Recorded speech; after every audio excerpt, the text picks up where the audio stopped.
30 సంవత్సరాల కిందట ఇటువంటి హెల్త్ ఇన్సూరెన్స్ కూడా తీసుకోలేదు కదా, ఇప్పుడు ఎందుకు తీసుకోవాలి మేము అంటున్నాం. ఇప్పుడున్న ఇండియాలో వైఫ్ హస్బెండ్ 2 పిల్లలు ఉన్నారు. నెలకి 30,000 నుంచి 80,000 తీసుకుంది. ఆయన రెంట్ కట్టుకొని, ఆయన ఫుడ్ చూసుకొని, పిల్లల స్కూల్ ఫీజు చూసుకొని, మంచి చెడు మెడిసిన్ చూసుకున్న తర్వాత ఆయనకు మిగిలేది మహా అంటే 5,000 నుంచి 10,000. ఒక డౌన్ ది లైన్ 5 years తర్వాత అర్నింగ్ మెంబర్ ఎవరైతే హస్బెండ్ ఉంటారో ఆయనకు అనుకోని పరిస్థితుల్లో యాక్సిడెంట్ అయింది అనుకోండి, లేదా క్యాన్సర్ వచ్చింది, అదొక 10 లక్షలు 20. ఈ వైఫ్ పిల్లలు ఎక్కడి నుంచి తీసుకొస్తారు సార్? హాస్పిటల్స్ కు మీరు వెళ్తే ఏదైనా చిన్న ఫీవర్ వేసుకోండి, చిన్న ఫీవర్ డెంగ్యూ వస్తే 2 నుంచి 3 లక్షలు అవుతుంది. మా ఫాదర్ కి సెప్టెంబర్ 2024లో స్ట్రోక్ వచ్చింది. ఆయన ఒక 60 సంవత్సరాలు. ఆయనకు తీసుకుపోయి హాస్పిటల్లో చూపిస్తే, sir me father the heart rate బాగాలేదు, యాంజియోగ్రామ్ చేస్తాము, 3 స్టంట్లు వేయాలన్నారు. నేను వేరే హాస్పిటల్లో ఒపీనియన్ తీసుకున్నాను. తర్వాత ఒక ప్రైవేట్ హాస్పిటల్లో చూపిస్తే, సార్ 8 నుంచి 12 లక్షలు అవ్వచ్చు. నేను 12 లక్షలు ఏడుకెళ్ళి తీసుకురావాలి sir?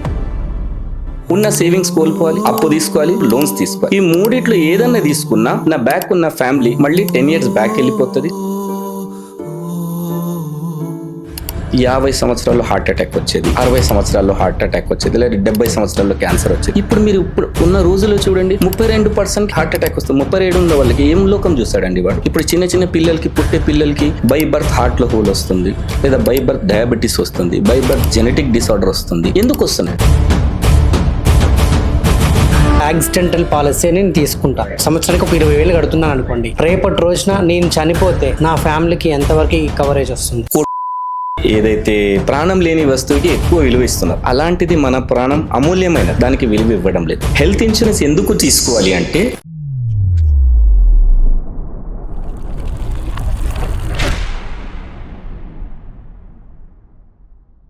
Hello, welcome to my show podcast with Naresh Rai. Health insurance. So ఈ మధ్యకాలంలో చాలామందికి హెల్త్ ఇన్సూరెన్స్ మీద అవేర్నెస్ కూడా లేకుండా పోయింది. అయితే మనం లేచిన దగ్గర నుంచి పడుకునే వరకు కూడా అంటే జీవితకాలంలో అడ్డమైన వాటికి మనం దేనికో ఖర్చు పెడతా ఉంటాం. అంతెందుకండి, ప్రాణం లేని ఒక వెహికల్కి కూడా ప్రాణం ఉన్నంతగా మనం ఎన్ని లక్షలైనా వేలైనా కూడా దానికి ప్రతి సంవత్సరం మనం ఇన్సూరెన్స్ కడతాం.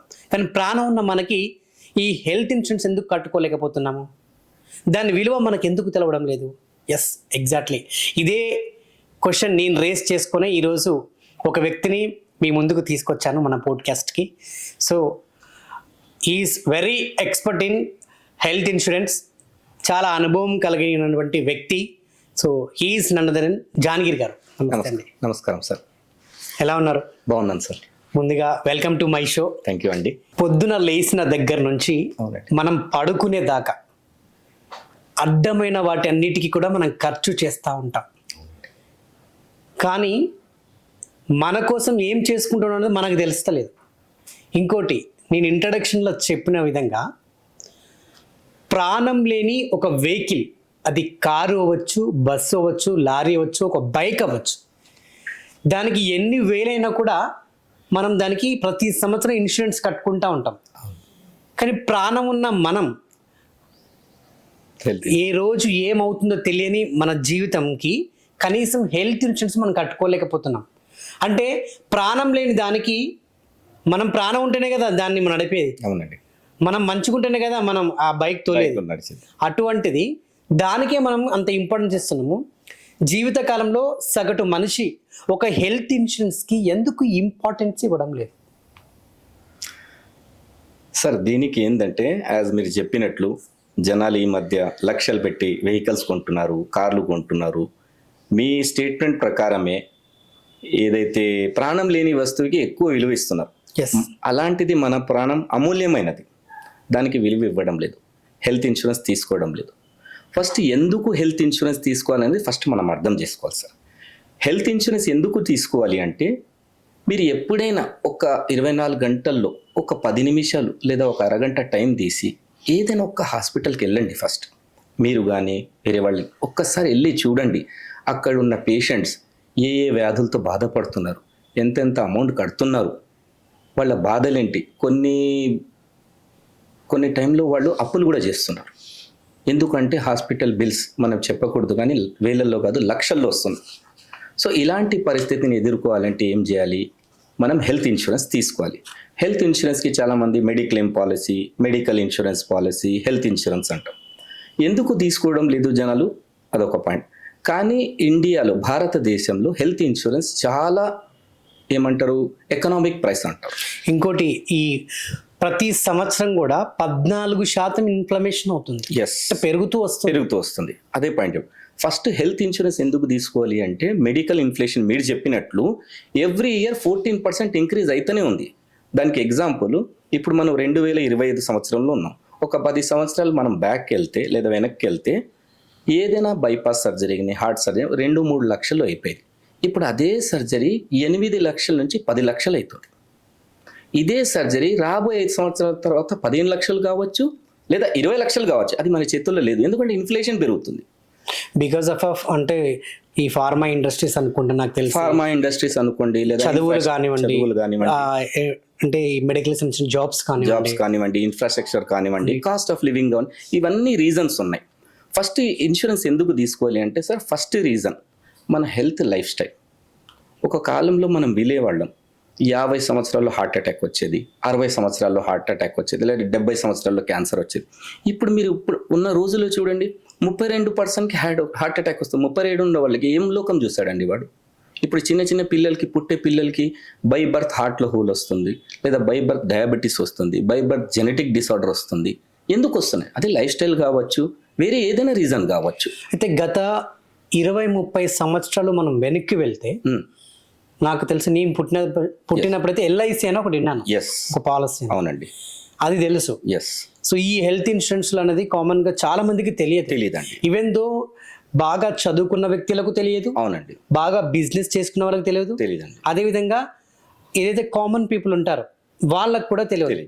అయితే గత 30 సంవత్సరాల కిందట ఇటువంటి హెల్త్ ఇన్సూరెన్స్ కూడా తీసుకోలేదు కదా, ఇప్పుడు ఎందుకు తీసుకోవాలి మేము అంటున్నా.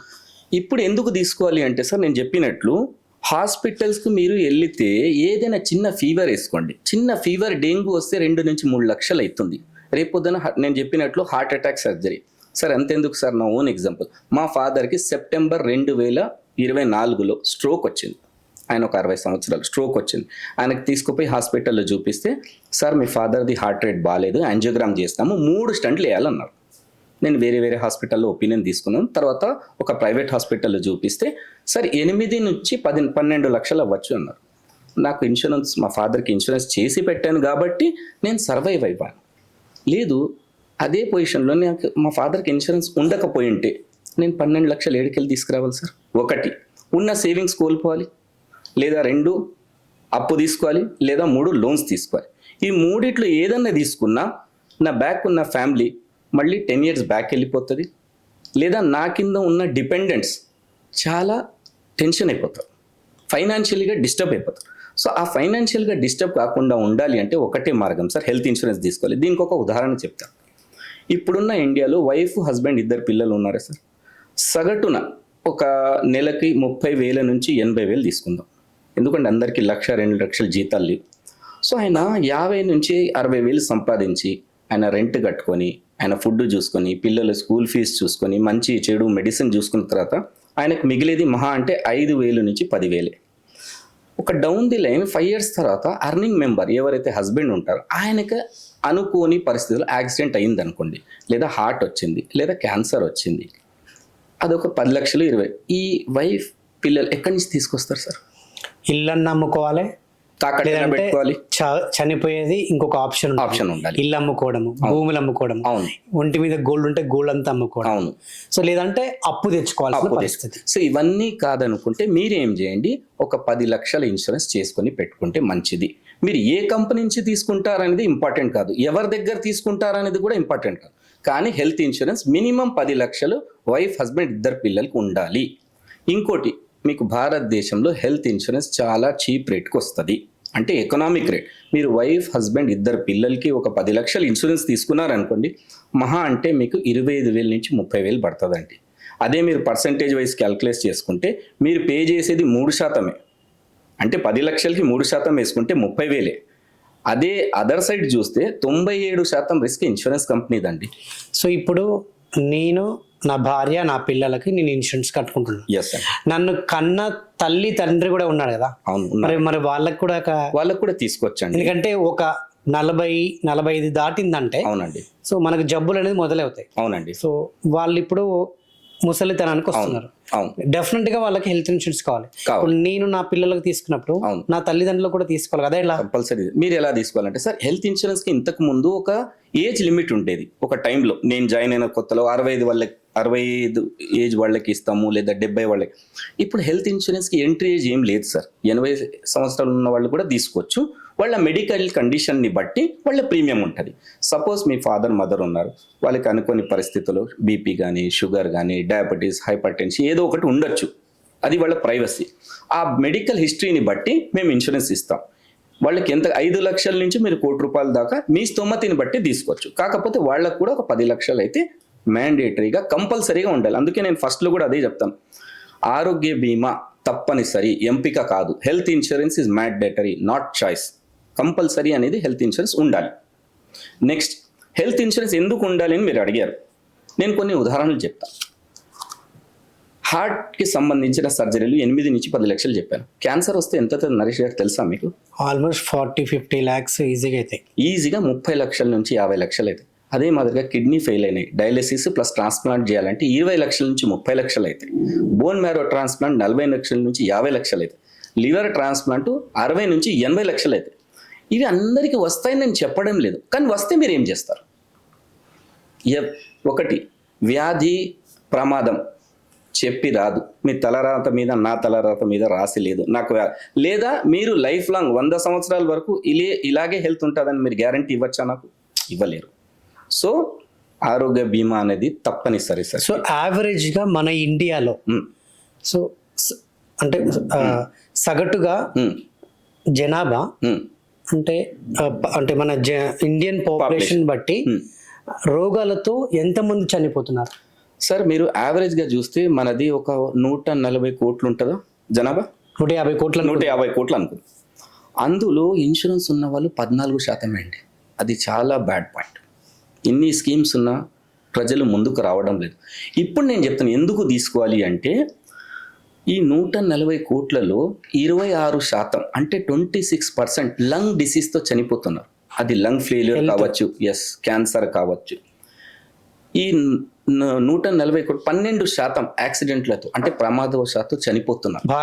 భారతదేశం దాటనే మాట్లాడుతున్నాను నేను. తర్వాత 30% వరకు మీకు కిడ్నీ డిసీజ్తో, డయాలిసిస్తో, లివర్ ఫెయిలియర్తో చనిపోతున్నారు. సో ఇదంతా స్టాటిస్టిక్స్ చూస్తే సగటున 30-35% వ్యాధులు ఉన్న వాళ్ళు ఉన్నారు. India is a hub for diabetes and hyper tension. మీరు ఏ ఇంట్లో అయినా వెళ్ళండి, ఏ కాస్ట్ వెళ్ళండి, ఏ రిలీజియన్ అని తీసుకుని, ఇంట్లో ఒకరు లేదా ఇద్దరు బీపీ, షుగర్ మెడికేషన్ మీద ఉన్నారు. మీరు పాయింట్ చాలా బాగా రేజ్ చేశారు.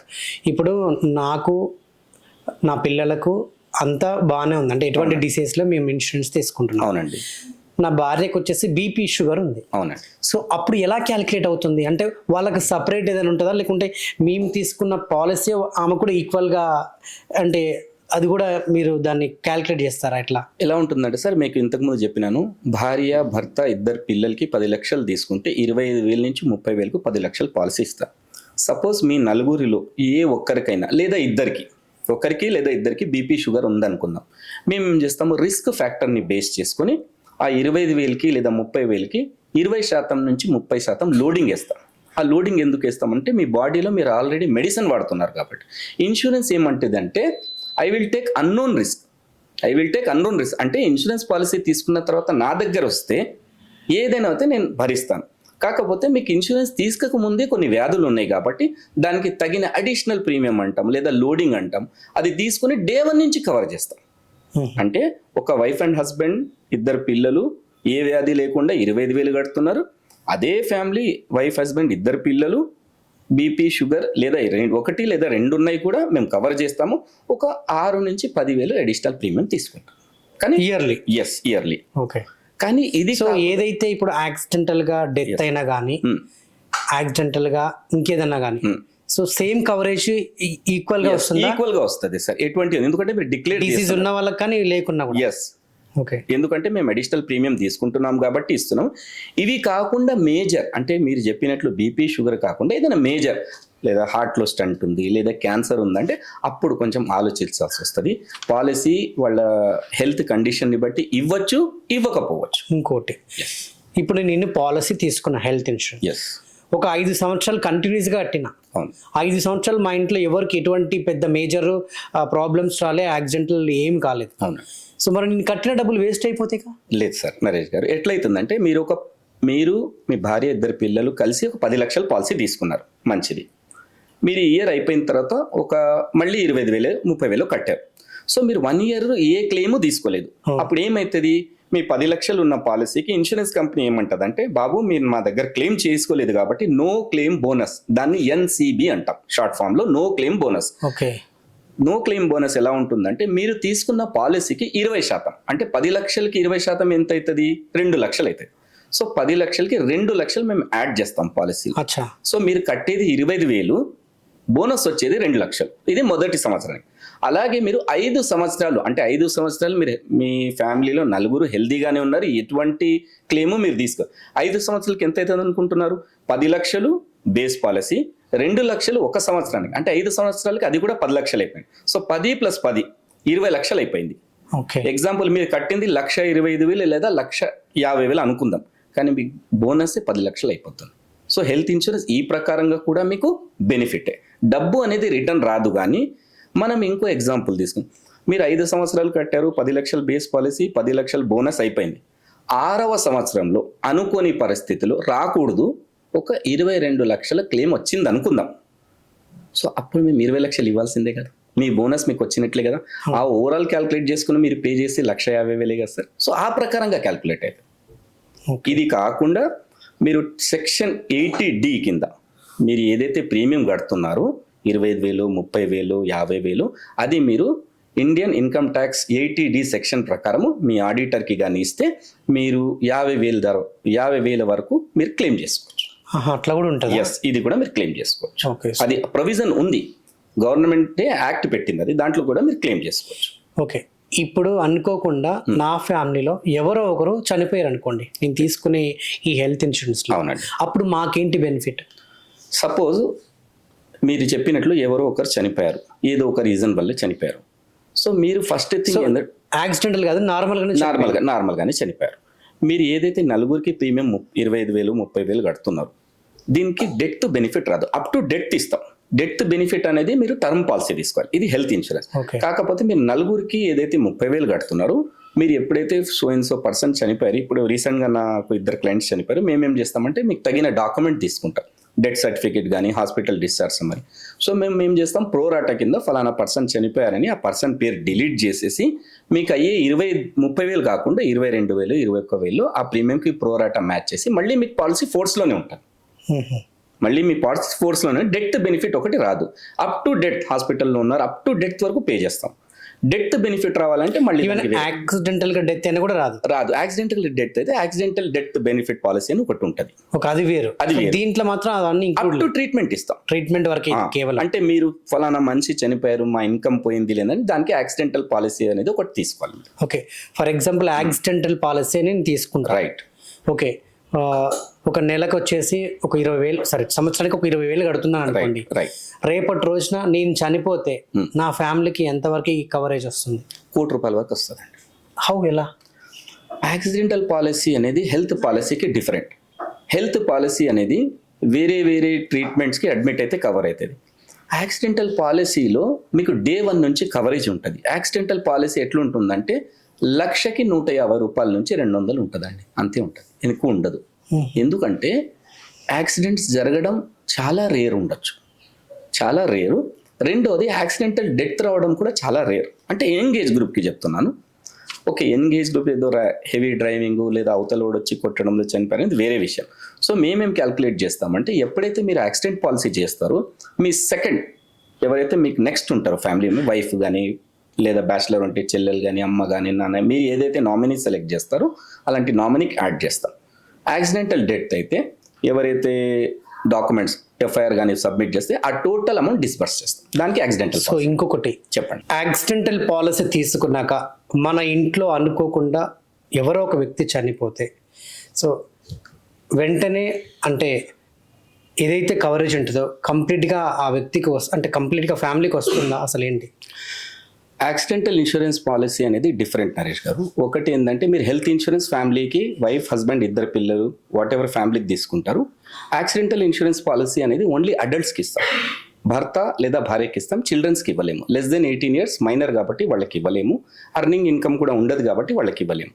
ఎగ్జాంపుల్ హెల్త్ ఇన్సూరెన్స్ పాలసీ తీసుకున్నారు 10 లక్షలది లేదా 20 లక్షలు, దాంతోపాటు యాక్సిడెంటల్ పాలసీ కూడా తీసుకున్నారు. యాక్సిడెంటల్ ఏదైనా పర్సన్కి యాక్సిడెంట్ అయింది, దాని తర్వాత హాస్పిటల్లో అడ్మిట్ అయ్యారు. అడ్మిట్ అయితే ట్రీట్మెంట్ చేస్తుండగా at the end of the day person చనిపోయారు, యాక్సిడెంట్ ద్వారానే ట్రీట్మెంట్ అయ్యి చనిపోయారు. సో అప్ టు డెత్ వరకు హెల్త్ ఇన్సూరెన్స్లో పే చేస్తాం. డెత్ జరిగింది, అదే ప్రూఫ్ తీసుకొని యాక్సిడెంటల్ పాలసీలు సబ్మిట్ చేస్తే మీరు ఎంతవరకు అయితే 50 లక్షలు లేదా ₹1,00,00,000 తీసుకున్నారు ఆ అమౌంట్ నామినీకి ఇస్తాం. వైఫ్ పెట్టారా నామినీ, చెల్లెల్ని పెట్టారా, బ్రదర్ని పెట్టారా, మనం వాళ్ళకి ఇచ్చేస్తాం. సో యాక్సిడెంటల్తో పాటు హెల్త్ ఇన్సూరెన్స్తో పాటు యాక్సిడెంటల్ పాలసీ తప్పనిసరి. ఇందులో న్యాచురల్ డెత్ కవర్ కాదు, యాక్సిడెంటల్ డెత్ మాత్రమే కవర్ చేస్తాం. యాక్సిడెంటల్ డెత్ ఎలా అంటే బైక్ యాక్సిడెంట్ కానీ, కార్ యాక్సిడెంట్ కానీ, ట్రైన్ యాక్సిడెంట్ కానీ, ఫ్లైట్ యాక్సిడెంట్ కానీ, లేదా ఫైర్ అయింది, ఎలక్ట్రిక్ షాక్ యాక్సిడెంట్ కానీ, ఎలాంటి యాక్సిడెంట్ ఎక్సెప్ట్ న్యాచురల్ డెత్ అన్నీ పే చేస్తాం. ఈవెన్ పాము కాటు, తేలు కాటు, దాంతో కూడా చనిపోయినా కూడా పరిగణలో తీసుకుంటాం. Compulsory we have to pay. ఇది కాకుండా హార్ట్ అటాక్ వచ్చి చనిపోయారు లేదా క్యాన్సర్తో ట్రీట్మెంట్ చేసుకుంటారు, అలాంటి సందర్భాల్లో హెల్త్ ఇన్సూరెన్స్లు ఎంతవరకు కవర్ అయితే అప్ టు డెత్ వరకు పే చేస్తాము. డెత్ బెనిఫిట్ ఒకటి ఇవ్వము, దానికి సపరేట్గా మీరు లైఫ్ ఇన్సూరెన్స్ తీసుకోవాల్సింది. సో యాక్సిడెంటల్లో నార్మల్ కవరేజ్ ఉండదు. అవును, నార్మల్ ఏదైతే లైఫ్ ఇన్సూరెన్స్ దాంట్లో యాక్సిడెంటల్ ఉండదండి. ఓకే, దానికి సపరేటే ఉంటుంది. ఎందుకంటే లైఫ్ ఇన్సూరెన్స్ అనేది ఫైనాన్షియల్ బేస్ ప్రోడక్ట్. మీ ఇయర్లీ ఇన్కమ్ వైట్లో ఐటీఆర్ని బేస్ చేసుకొని, సపోజ్ మీ ఇయర్లీ ఇన్కమ్ ఒక 10 లక్షలు ఉందనుకుందాం ఐటీఆర్లో, మీ ఆడిటర్ నుంచి ఆ ఐటీఆర్ తీసుకొని మీకు మెడికల్స్ చేసి దాన్ని బట్టి ఇంటూ 10 times మీ 10 లక్షల ఇన్కమ్ ఉంది వైట్లో 10 times ₹1,00,00,000 వరకు ఇన్సూరెన్స్ ఇస్తాం. సో ఇప్పుడు ఒకవేళ నేను యాక్సిడెంటల్ ఇన్సూరెన్స్ తీసుకొని నెక్స్ట్ డేనే చనిపోయింది అనుకోండి, Day 1 అప్పుడు నాకు కంప్లీట్గా నేను ఏదైతే ఇప్పుడు ఎగ్జాంపుల్ ₹1,00,00,000 రావాలనుకో, ₹1,00,00,000 నాకు ₹1,00,00,000 మొత్తం ఇస్తాం. దానికి తగిన డాక్యుమెంట్స్ మీరు సబ్మిట్ చేసి మీ నామినీకి ఇచ్చేస్తాం. ఇలాంటి సంఘటనలు జరిగినాయి. ఈ ఏదైతే యాక్సిడెంటల్ పాలసీ తీసుకుంటున్నారో అది ఏ రోజు నుంచి మనకు అప్లికేబుల్ అవుతుంది? Day 1 నుంచి అప్లికేబుల్. అదే రోజు నుంచి అప్లికేబుల్. ఎందుకంటే యాక్సిడెంట్స్ ఎవరికి చెప్పిరావు, అది ఇన్సిడెంట్. మీరు పాలసీ తీసుకుని ఇంటికి వెళ్తున్నప్పుడు కూడా యాక్సిడెంట్ జరగచ్చు. Accident means incident. Day 1 నుంచి కవరేజ్ ఉంటుంది అది. ఓకే, సో కంపల్సరీ యాక్సిడెంట్లో Day 1 నుంచి కవరేజ్ ఉంటుంది. హెల్త్ ఇన్సూరెన్స్ లో కూడా 30 days తర్వాత నుంచి మెడికల్ కవరేజ్ ఉంటుంది. సర్జరీస్ 2 years తర్వాత కవర్ అవుతాయి. ఈవెన్ ఈ మెడికల్ ఏదైతే మనం హెల్త్ కోసం తీసుకునే పాలసీ ఉందా, అవును, అది కూడా అంతేనా? దాంట్లో ఎట్లుంటుందంటే Day 1 నుంచి యాక్సిడెంట్స్ కవర్ అవుతాయి. 30 days తర్వాత మీకు viral fever, dengue, malaria, heart, cancer cover అవుతాయి. కొన్ని కూలింగ్ పీరియడ్ సర్జరీస్ ఉంటాయి, అది నేను మీకు స్క్రీన్ షాట్ షేర్ చేస్తాను. అది 2 years తర్వాత అవి కూడా కవర్ అవుతాయి. ఇప్పుడు ఈ తీసుకున్న రోజు నుంచే అప్లికేబుల్ అవుతున్నారు కదా. అవును, ఈవెన్ హెల్త్ ఇన్సూరెన్స్ కూడా తీసుకుంటే అది కూడా అదే రోజు, ఇప్పుడు నెక్స్ట్ డేనే నాకు ఏదైనా హెల్త్ ఇష్యూ అయ్యి హార్ట్ స్ట్రోక్ అయ్యి నేను అడ్మిట్ అయ్యాను అనుకోండి నెక్స్ట్ డేనే, సో ఆ రోజు అప్లికేబుల్ అవుతుందా? లేదు. హెల్త్ ఇన్సూరెన్స్ లో ఎలా ఉంటుందంటే యాక్సిడెంటల్ పాలసీలో మీరు యాక్సిడెంట్ Day 1 నుంచి కవర్ అవుతుంది. హెల్త్ ఇన్సూరెన్స్ లో కూడా యాక్సిడెంట్ Day 1 నుంచి కవర్ అవుతుంది. మిగతా కొన్ని వెయిటింగ్ పీరియడ్ ఉంటాయి. సపోజ్ మీరు ఈ రోజు అంటే 3వ ఫిబ్రవరికి మీరు హెల్త్ ఇన్సూరెన్స్ పాలసీ తీసుకున్నారు. Day 1 నుంచి యాక్సిడెంట్స్ కవర్ చేస్తాం. దాన్ని 30 days దాటిన తర్వాత, అంటే 30 days వెయిటింగ్ పీరియడ్ ఉంటుంది. 30 days దాటిన తర్వాత వైరల్ ఫీవర్, డెంగ్యూ, మలేరియా ఇవన్నీ కొన్ని, తర్వాత హార్ట్, క్యాన్సర్ 30 days తర్వాత కవర్ అయ్యాయి. కొన్ని IRDA అంటే గవర్నమెంట్ ప్రకారంగా ఒక 23 సర్జరీలు ఉన్నాయి, అవి 2 years తర్వాత కవర్ అయ్యాయి. అదేంటంటే హర్నియా కానీ, కిడ్నీ స్టోన్ కానీ, neck surgeries, nose surgeries, hysterectomy ఇలాంటివి కొన్ని ఉన్నాయి. అది గవర్నమెంట్ డిజైన్ చేసిన సర్జరీస్. అది 2 years తర్వాత కవర్ అవుతాయి. సో తీసుకున్న 1-2 years అయితే ఉండదు. అంటే ఆ పర్టికులర్ సర్జరీ మీకు హార్ట్ కానీ క్యాన్సర్ కానీ ఆపడం లేదు. హార్ట్ కానీ క్యాన్సర్ కానీ 30 days తర్వాత వచ్చినా కూడా పే చేస్తాం. మైనర్ సర్జరీస్ చేస్తారా? మైనర్ సర్జరీ ఆ లిస్ట్లో ఉన్నవి చేయము. ఆ లిస్ట్ ఒకటి IRDA డిజైన్ చేసిన గవర్నమెంట్ లిస్ట్ ఉంది, అది ఒకటి మీకు స్క్రీన్ షాట్లో చూపిస్తాం. ఓకే, సో మిగతాయి చేస్తాం? ఎస్, చేస్తామండి. ఓకే, యాక్సిడెంట్ అయితే Day 1 కవర్, దాంట్లో డౌట్ లేదు.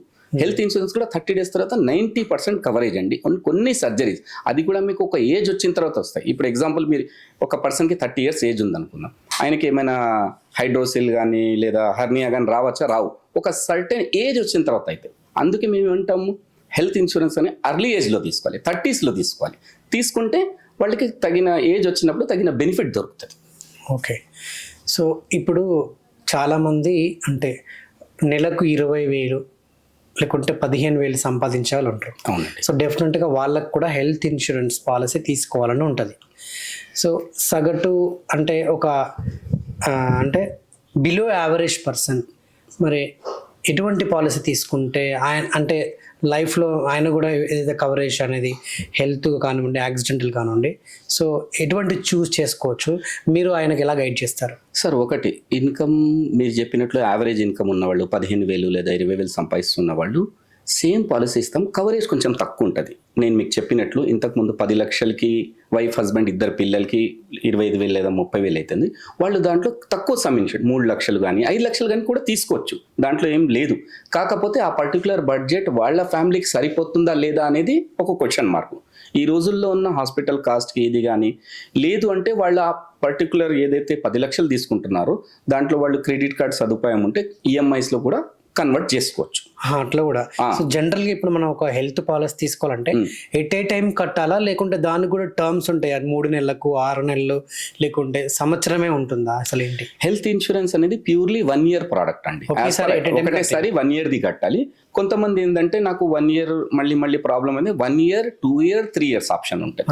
సపోజ్ 1 yearకి 20,000 అవుతుంది అనుకుందాం. అదే 2 years at a time pay చేస్తే మీకు 5% డిస్కౌంట్ వస్తుంది. 3 years at a time pay చేస్తే 10%. ఎందుకంటే వాళ్ళు కూడా లంసమ్గా డబ్బులు కడుతున్నారు కాబట్టి బెనిఫిట్స్ ఉంటాయి. దాంట్లో డిస్కౌంట్స్ ఉంటాయి. Depend upon the insurance company. మీరు 2 years at a time pay చేస్తే 5 నుంచి 7.5% వరకు డిస్కౌంట్ రావచ్చు. 3 years at a time pay చేస్తే 10 నుంచి 15% వరకు కూడా టోటల్ అమౌంట్లో డిస్కౌంట్ వస్తుంది. Depend upon your age. ఇప్పుడు కొంతమంది ఉంటారు, లేదండి నాకు 1 year కట్టడానికే చాలా కష్టంగా ఉందంటే అట్లాంటి టైంలో ఏం చేయొచ్చు అంటే మీకు వచ్చిన ప్రీమియం సపోజ్ ఒక 15,000 అనుకుందాం. బిలో పవర్టీ లైన్ పీపుల్ 5 లక్షల పాలసీ తీసుకుంటున్నారు. 15,000 ప్రీమియం వచ్చింది. కానీ ఆ 15,000 కూడా ఒకటేసారి కట్టలేని పరిస్థితుల్లో ఉన్నారు. అలాంటి వాళ్ళకు కూడా వాళ్ళ ఫ్యామిలీలో ఎవరికైనా క్రెడిట్ కార్డు ఉందనుకోండి 15,000దే, దానికి మేము ఈఎంఐ ఇస్తాం. కానీ కంపల్సరీ త్రూ క్రెడిట్ కార్డ్ ద్వారానే ఇస్తాము. డైరెక్ట్ ఇన్సూరెన్స్ కంపెనీ ఈఎంఐ చేయదు. సో మీరు అక్కడ క్లిక్ చేసినప్పుడు మీకు ఆప్షన్ చూపిస్తుంది. 3 నెలలకు కావాలా, 6 నెలలకు కావాలా, 9 నెలలకు కావాలా, లేదా 12 నెలలకు కావాలా. కాకపోతే బ్యాంక్ టు బ్యాంక్ని బట్టి దాని మీద ఛార్జెస్ పడతాయి. కానీ వాళ్ళకి సదుపాయం ఉంటుంది. 3 నెలలకు ఒకసారి కట్టుకోవచ్చు. ఆ సదుపాయం కూడా ఉంది. Okay, fine.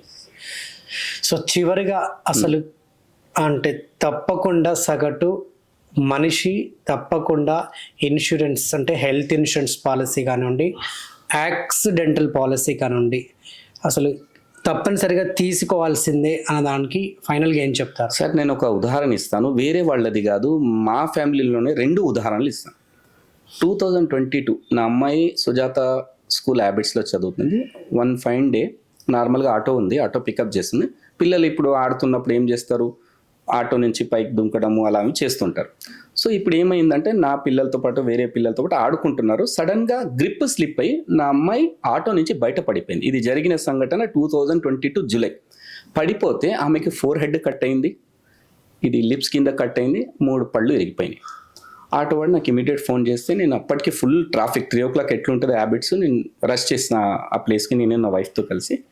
ఇంకా ఆటో వాడు కూడా భయపడి ఏం చేయలేని పొజిషన్లో ఉన్నారు.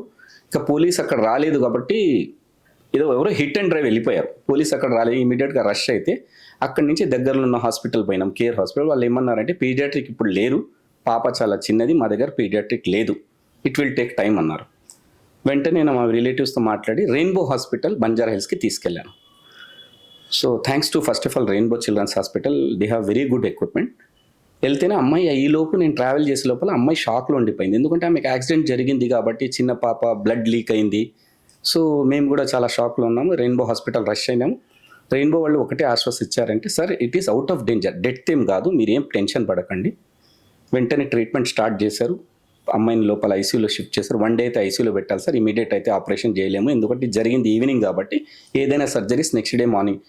అప్పటికి కౌన్సిలింగ్కి పిలిచారు. సార్ ఇట్లా 3 to 4 lakhs అవుతాయి అంటే నేను ఒకటే చెప్పిన, sir money is not a problem. ఎందుకంటే ఎవరికైనా పిల్లలు ప్రాణం కంటే ఎక్కువ, పేరెంట్స్ ప్రాణం కంటే ఎక్కువ పిల్లలు. నేనేం చెప్పాను, money is not a matter. అప్పటికీ నాకు ఇన్సూరెన్స్ ఉందని నాకు ధ్యానం ఉంది. నేను వేరే స్టేజ్లో వెళ్ళిపోయాను. ఇంకా నాకు నేనే అడ్వైజర్గా ఉండి నాకే ఇన్సూరెన్స్ ఉందని నేను మర్చిపోయాను. ఆ స్టేజ్లో ఎందుకంటే పాప చిన్నది. తర్వాత నా వైఫ్ మొత్తం పర్స్లోకి వెళ్ళి ఇన్సూరెన్స్ కార్డ్స్ తీసి, సార్ మాకు ఇట్లా 50 lakhs ఇన్సూరెన్స్ ఉంది, సో వాట్ ఎవర్ మీ హాస్పిటల్ ప్రకారంగా చేయండి అన్నారు. No doubt Rainbow has done very good service. మంచి సర్జన్స్ మంచి ఇచ్చారు. ఇట్ టుక్ మీ 1 week, ఒక 4-5 days హాస్పిటల్లో పెట్టారు. పాపతో పాటు మాకు కూడా మంచి రూమ్ ఇచ్చారు, ఫుడ్ ఇచ్చారు, అంతా చేశారు, బాగానే చేశారు. వెరీ గుడ్ విఐపి గెస్చర్ చేశారు. మొత్తానికి మా పాప ప్రాణం కాపాడారు. ఫస్ట్ థింగ్ ఆ రోజు నేనేమనుకున్నా తెలుసా, దేవుడి తర్వాత ఫస్ట్ ఈస్ గాడ్, అల్లా, దేవుడు, వాటర్, దేవుడి తర్వాత ఇన్సూరెన్స్ నాకు చాలా బ్యాకప్ ఇచ్చింది. అదే పొజిషన్లో నాకు ఇన్సూరెన్స్ లేకపోయి ఉంటే నేను 4 లక్షలు 5 లక్షలు నా సేవింగ్స్ కోల్పోయేవాడిని. పాయింట్ 1. ఒకవేళ నా దగ్గర సేవింగ్స్ లేకపోతే నా రిలేటివ్స్తో అడగాలి లేదా అప్పు చేయాలి. That was my first ever biggest experience. నా పాప బయటికి వచ్చింది, రూపాయి కట్టకుండా బయటికి వచ్చాను సార్. ఆల్మోస్ట్ 4 to 5 lakhs అయింది. ఆ రోజు నేను తెలుసుకున్నానమ్మా ఇన్సూరెన్స్కి ఇంత ఇంపార్టెన్స్ ఉంటుందా అంటే. అక్కడ రెడ్ కార్పెట్ ఇంకా ఇన్సూరెన్స్లో. సరే అది అయిపోయింది. నెక్స్ట్ లాస్ట్ ఇయర్ 2024లో మా డాడీకి సడన్ స్ట్రోక్ వచ్చింది. ఆ స్ట్రోక్ వచ్చిన వెంటనే ఆయన పడిపోయాడు. ఇంకా ఆఫీస్లో మాకు ఫోన్ చేశారు, చిన్న జాబ్ చేస్తారు, ఫోన్ చేస్తారు, జహాంగీర్ గారు ఇట్లా ఇట్లా మీ ఫాదర్ పడిపోయారంటే నియర్ బై హాస్పిటల్ కిమ్స్ ఉంది, కిమ్స్కి తరలిస్తే బస్ వెంటనే మీరు యాంజియోగ్రామ్ చేయాలి, పరిస్థితి బాగాలేదు అంటే. నాకు కొంచెం తెలిసిన డాక్టర్ యశోదాలు ఉంటే యశోదాకి షిఫ్ట్ చేయించుకున్నాను అక్కడికి. వాళ్ళు కూడా అదే ఆన్సర్ చెప్పారు, ఒక 3 days అయితే ఐసీయూలో పెట్టాలి జహాంగీర్ తప్పకుండా, ఎందుకంటే వైటల్స్ పడిపోయినాయి, బీపీ షుగర్ మొత్తం పడిపోయినాయి, ఇప్పుడు సర్జరీ చేయలేము. సో 4 days రికవర్ చేయడానికి నాకు 4 lakhs అయిందండి. Only 4 days. ఆయన మా ఫాదర్ అపోజ్ అంటే lot of equipments, lot of medications చాలా వరకు అయినాయి, ఉత్తగా కాలేదు. 4 days తర్వాత హాస్పిటల్ డిశ్చార్జ్ చేశారు. ఇంకా ఇప్పుడు కూడా చేయలేము, కొంచెం ఇంకా ఇన్ఫెక్షన్ ఉంది, ఇంకా 1 week రెస్ట్ తీసుకొని మళ్ళీ రండి రివ్యూకి. రివ్యూ వచ్చిన తర్వాత ఇప్పుడు యాంజియోగ్రామ్ చేద్దాం జహాంగీర్ అన్నారు. యాంజియోగ్రామ్ చేశారు. యాంజియోగ్రామ్ చేసి డాక్టర్ బయటికి వచ్చి okay is well and good, 3 స్టంట్లు వేయాలన్నారు. 12 లక్షలు ఖర్చు అవుతుందమ్మా అన్న. ఓకే సార్ అన్న, ప్రాబ్లం లేదు, మీరు డాక్టరు, మెడికల్లో నాకంటే మీకు మంచి. ఇప్పుడు దేవుడి తర్వాత హాస్పిటల్ని ఎవరు నమ్ముతారు మీరు? డాక్టర్ని నమ్ముతారు. సార్ మీకు ఏది బెస్ట్ ఉంటే అది చేయండి, whatever best you want, అందరు చెప్పేది అదే, మీకు ఏది బెస్ట్ ఉంటుంది. Money is not a criteria. Stunts చేస్తారు, నో ఈజ్ హెల్దీ. సో మా ఫాదర్కి 4 + 12 16 lakhs అప్రూవల్ ఇచ్చారండి ఇన్సూరెన్స్ కంపెనీ. నేను కట్టిందంటే 40,000. చలో నేను 5 ఏళ్ళు కట్టాను లేదా 6 ఏళ్ళు కట్టాను. ఓవరాల్గా నేను కట్టింది 3 లక్షలు, నేను అవైల్ చేసుకునేది 16 లక్షలు. సో ఈ 2 ఇన్సిడెంట్స్ బయట వాళ్ళ ఉదాహరణ ఇవ్వడం కంటే ఓన్వి ఇచ్చేస్తున్నాం మీకు, which is genuine, which is having a valid proofs. నేనేం ముక్తగా చెప్పడం లేదు. సో ఇన్సూరెన్స్ తప్పకుండా అందరూ తీసుకోవాలి. నాకు జరిగిన సంఘటనలు వేరే వాళ్లకు జరగవని గ్యారంటీ లేదు, జరిగితే మీకు బ్యాకప్ ఉండాలి. ఓకే, మీకు కాకుండా మీరు బాగా మేజర్గా ఫేస్ చేసిన ఒక 2 ఇన్సిడెంట్స్ చెప్పండి. సార్ ఒక ఇన్సిడెంట్ చెప్తాను. కస్టమర్ పేరు తీసుకొని కానీ కస్టమర్ నా దగ్గర ఒక 3 years నుంచి ఇన్సూరెన్స్ కడుతున్నారు. ఒక 30 lakhs ఇన్సూరెన్స్ కంటే మంచి రెప్యూటెడ్ ఫ్యామిలీ. 1 fine day నాకు ఫోన్ చేశారు, జహాంగీర్ గారు మా అమ్మ కొంచెం స్పృహ తప్పి పడిపోయారంటే, మేబీ బీపీ పడిపోయి ఉంటుంది సార్ అంటే, లేదు జహాంగీర్ కొంచెం సీరియస్గా కనపడుతుంది. Okay sir near by hospital చూపించండి అని. నియర్ బై హాస్పిటల్ పోతే ఈసీజీ మొత్తం అబ్నార్మల్ వచ్చింది, బిహెచ్ఎల్లో ఉంటారు. సరే సార్ మీకు near by corporate hospital backup ఎక్కడ ఉంది అక్కడ వెళ్ళండి అంటే, మాకు స్టార్ హాస్పిటల్ దగ్గర అవుతుంది సార్, బ్యాక్ నుంచి రోడ్ ఉంది. Okay sir it is in network, వెళ్ళండి అన్న, మీరు కూడా వస్తే బాగుంటుంది అంటే. ఆ టైంలో నేను పంజగుట్టలో ఉన్నాను బై ఏదో పని మీద, నాకు 2 kilometers కాబట్టి వెళ్ళాను.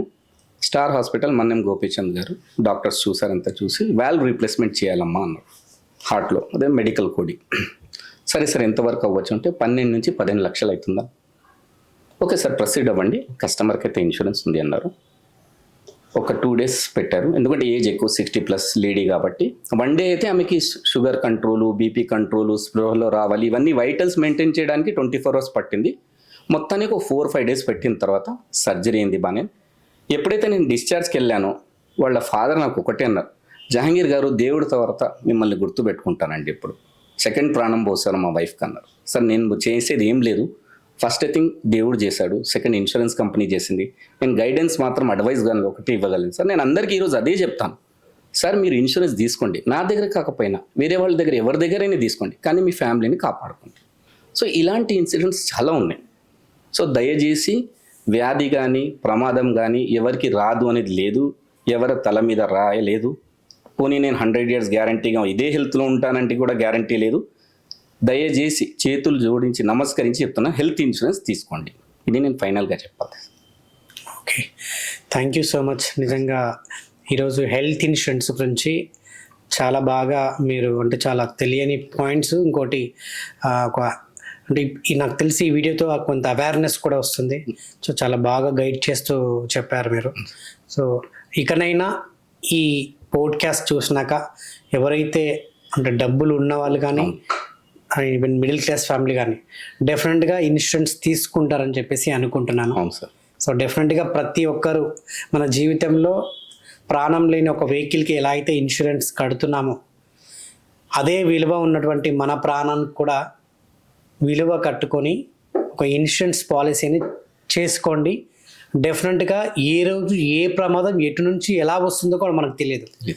సో లక్షలు పెట్టి మనం అంటే హాస్పిటల్లో ఖర్చు పెడుతున్నాం. మనం ఒక కార్పొరేట్ హాస్పిటల్స్కి వెళ్తే లక్షలు కుమ్మరేస్తున్నాం, వాళ్ళు లక్షలు వసూలు చేస్తున్నారు. అదే ఒక ఇన్సూరెన్స్ పాలసీ మీ జీవితం కోసం, మీ యొక్క కుటుంబాన్ని సేవ్ చేసుకోవడం కోసం కేవలం ఒక 10,000 మీకు స్తోమత కుదిరితే, లేదంటే అట్లీస్ట్ 20,000 నుంచి 30,000 మీ జీవితం కోసం ఒక సంవత్సరం ఒక పాలసీ కట్టుకుంటే ఎంత పెద్ద ఈవెన్ యాక్సిడెంట్ అయినా, సో ఈవెన్ యాక్సిడెంటల్ డెత్ అయినా కూడా మీరు యాక్సిడెంటల్ పాలసీ తీసుకోవచ్చు, హెల్త్ పాలసీ కూడా రెండు తీసుకోవచ్చు. యాక్సిడెంటల్గా మన మీద డిపెండ్ అయ్యి మన ఫ్యామిలీ ఉంటుంది. రేపటి రోజున మీరు లేకపోతే మీ కుటుంబానికి ఒక 50 నుంచి ₹1,00,00,000 వస్తాయి. సో డెఫినెట్గా మీరు ఒక భరోసా ఇచ్చిన వాళ్ళు అవుతారు. తప్పకుండా అందరు కూడా హెల్త్ ఇన్సూరెన్స్, యాక్సిడెంటల్ ఇన్సూరెన్స్ డెఫినెట్గా తీసుకోండి. మీ కుటుంబాన్ని సేవ్ చేసుకోండి. అండ్ అదే రేపటి రోజున వాళ్ళకు ఒక భవిష్యత్తును కూడా మీరు మిగిలిస్తారు.